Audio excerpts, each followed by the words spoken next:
Hey yo, good day mga idol. Ito, yung topic natin mga idol, trending kasi to. Mga nababasa natin sa mga group ng mga butcher. So, nagpost ako nung nakaraang araw about sa legit and fake butcher. Ayun ang pinost ko, humingi ako ng opinion sa ibang followers natin kung pwede ba tayo magbigay ng opinion dito sa mga issue na nangyayari dito sa mga social media ng mga butchers. So, magbibigay lang tayo ng konting idea at opinion para dito mga idol. Unahin natin dun sa legit butcher mga idol. Pero bago ako magbigay ng opinion ko, tapusin nyo tong video na to mga idol para hindi nyo ako mahusgahan dun sa sasabihin ko dito. So unahin natin yung legit butcher at susunod natin yung fake butcher kung ano yung pagkakaiba nyan. And magbibigay ako ng opinion para dyan. So unahin natin mga idol yung legit butcher. Ito yung mayroong more than 1 year experience sa pagiging butcher. Like sa mga experience nila, meron silang mga experience sa mga supermarket malls at wet market at mga slaughterhouse. Bago sila nagkuha ng TESDA, baka man yan or swine, dyan sila kumuha ng experience at mga certificate na para maibigay sa mga employer, sa mga hinahanap ng employer. And kasi uso pa noon dati yung mga trade test sa mga agencies sa Pilipinas bago kanila i-hired para dun sa employer sa ibang bansa. Ayan yung pinaghihirapan talaga nung mga legit butcher. Kasi nabutan ko yan nung 2010, marami kong naging kasama na nagte-trade test pa sila sa mga agency bago ka ma-hired dun sa agency na yon at bago kanila ibigay dun sa mga employer na naghahanap ng mga butcher para dun sa posisyon dun sa mga companies nila. So dun natin matatawag na yung mga legit butcher na sinasabi ay more than 1 year talaga yung experience bago sila nakalabas ng Pilipinas papunta sa mga bansa na gusto nila. Kasi diyan natin malalaman kung talagang legit butcher ka doon pa lang sa mga trade test na ibibigay sa iyo ng agency. Yun yung sinasabi nilang legit butcher. So yun sa akin, para sa akin yung mga legit butcher ay mga nag-gain talaga ng experience bago sila pumunta sa iba't ibang bansa. So sunod natin yung sa fake butcher na tinatawag at sinasabi nila sa mga social media ng mga groups ng mga butcher. Tayo sa fake butcher na tinatawag nila at sinasabi nila sa mga post dito sa mga social media ng butchers sa mga groups. Ayan, nakikita natin yan. Tayong mga admin, nakikita natin yan, yung mga post na yan. So ito yung mga less than 1 year yung mga experience, pero meron silang TESDA certificate at mga meat cutters training. Ayan, nakukuha natin yan sa mga meat training ngayon dito sa Pilipinas. Marami tayong nakikita yan sa social media, dito sa Facebook, lalo na sa mga group ng mga butchers.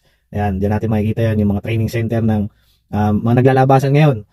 So, syempre, less than 1 year ang experience mo, pero meron kang training at ayun nga, may TESDA ka nga. Pero hindi sapat para sa bansa na pupuntahan mo. Although, syempre, tinatanggap ng mga employer yan dahil dun sa mga meat training na binibigay sa inyo dyan sa Pilipinas. Tinatanggap naman ng ibang bansa yan. Pero, pili lang yung mga tinatanggap niyan sa mga bansa.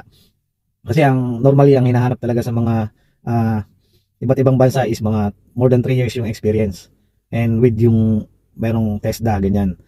So ayan, yan yung sinasabi nilang fake butcher na less than 1 year yung experience dahil lang meron silang TESDA certificate at meat cutters certificate na hindi sila nag-gain ng experience like yung binanggit ko sa mga legit butcher na nag-gain talaga ng matagalan sa pagiging butcher. So yun, nakapagbigay tayo ng idea sa mga idol natin na about sa legit at fake butcher.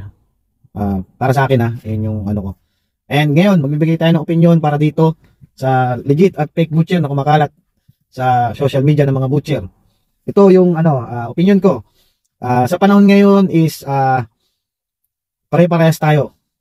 Kanya-kanya tayong diskarte. Mapalegit ka or fake butcher ka. Pare-parehas tayong dumidiskarte sa buhay para maka-survive dito sa lalo na sa Pilipinas.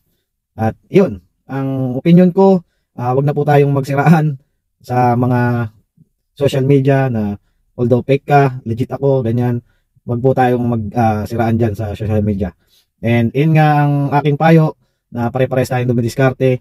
Parang diploma at ano lang yan diskarte. So kung may diploma ka, dumiskarte ka.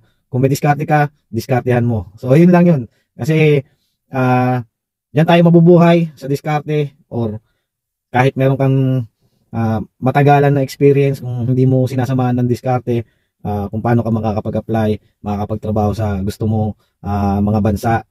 So, ang payo ko lang sa inyo mga idol, pagdating nyo sa mga bansang pinupuntahan nyo, siguraduhin nyo na kakayanin nyo lahat, yung sakit, yung homesick na mararamdaman nyo sa iba't ibang bansa bilang OFW.